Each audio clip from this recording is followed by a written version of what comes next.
I will turn on my mic. Welcome back. I'm alongside Mara Carabello today. We're talking about the news of the day, and one of the things that's come up as it relates to this redistricting, Mara, is that the city of Millcreek, which, by the way, hasn't been a city for all that long. I think we're talking to its very first mayor. Yeah, its very first and only mayor so far. But it was the city that was at the sort of the focal point of the redistricting because it was divided actually four ways. All four congressional districts shared part of Millcreek City, and if that was one of the reasons, actually one of the signs that the maps were flawed. I mean, people just used Millcreek as an example of, say, wait a minute, you're not supposed to divide cities and counties, and you should try to keep groups together. That particular city was divided four ways. That's right, and I mean, as you suggested, it was often used as an example of gerrymandering. The new map that is being proposed and reviewed by Judge Gibson now also divides Millcreek. And so we thought, instead of speculating on what it must be like for those citizens in Millcreek, we would go right to the man who represents and talks to more Millcreek residents. So we're excited today to have the mayor of Millcreek, Jeff Silvestrini, on the line with us. The mayor, thanks for joining us. Hey, Mara and Greg. Nice to be with you. So we'll get into what your citizens have been telling you, but what was your initial reaction to the newest map that's being proposed, which divides Millcreek loosely in half? So, it's still kind of a drag as a resident and a voter to be divided and, have our votes, in two different districts. As I've been quoted on KSL before, though, as in my capacity as a mayor, I have a different viewpoint on it than I might as a voter or a resident. And the reason for that is that more, doors that are open to a city to appeal to our congressional delegation, the more likely we are to hit home with a request. And frankly, there are some things where getting the support of the entire delegation makes a difference in grant funding when you're applying to like the National Park Service and things like that. And because we were in all four districts before, we could get 6 letters of support from our 4 congresspeople and 2 senators. And as I've told people, we had more congressional representation in Millcreek than 15 states. Like states like Nebraska don't have that many representatives. So anyway, it's a mixed blessing. Or mixed, I don't know, blessing is the right word, but it's a mixed thing. I know some of the plaintiffs in the lawsuit were from Millcreek, and they felt disenfranchised because, there's no possibility of having a representative from the minority at this point party represent people who have that viewpoint. And Millcreek is it's a blue-purple city, right? It's more blue than purple. All of our state representation is Democratic. So, people here feel like they aren't heard when they're split up that way. Jeff, you talked about your role as a mayor and as a voter and as a resident, but a lot of people may not remember that you're also a lawyer. At least you were. You were a very good lawyer. Can you tell us, not your legal opinion, but just your legal thoughts about where the lawsuit sits right now and what's going to happen in the next couple of weeks? So I can't pretend to be a close student of that. I understand the reasoning that the court made with respect to honoring the will of the people in an initiative or referendum, and I honor that as well. From what I've seen, I don't know that the legislature followed the requirements of the proposition that was passed by the voters, even with this latest map.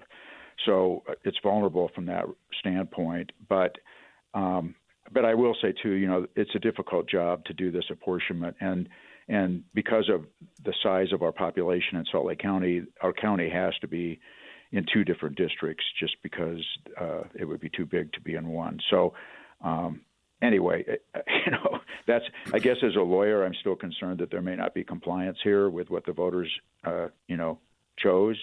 And I agree with the Supreme Court's opinion on that issue. I think that voters should choose their form of government, not the other way around.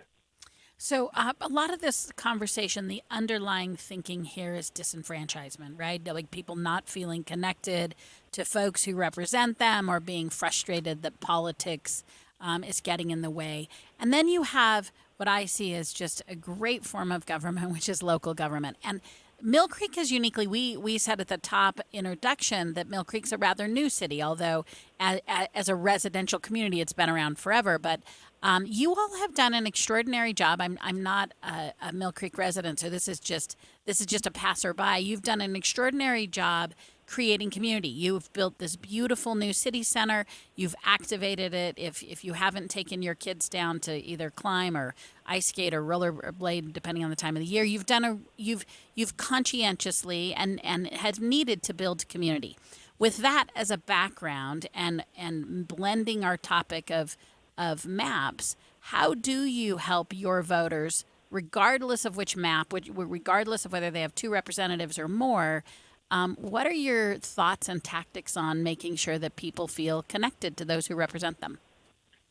Well, a couple things here. It is true that that this map divides our community in 2 different congressional districts, and to the extent that our voice doesn't get heard, the way we might want it to be because of that split, by having a representative that reflects our views in Congress, that's unfortunate. What I would tell Millcreek residents about this is that, kind of what you said, the government that affects people the most is the local level government, and what Congress does doesn't always affect us to the same extent. Maybe it's more distant. So there is consolation in that, maybe, and I would just tell them that, I can point to the examples where Millcreek has benefited from having 4 Congress people representing us. We got these aren't direct things, but getting letters of support from 6 people in Congress for a grant request to either FEMA, which we were successful in getting to help address a floodplain issue we have, or a National Parks grant to help complete Millcreek Common to do phase 2.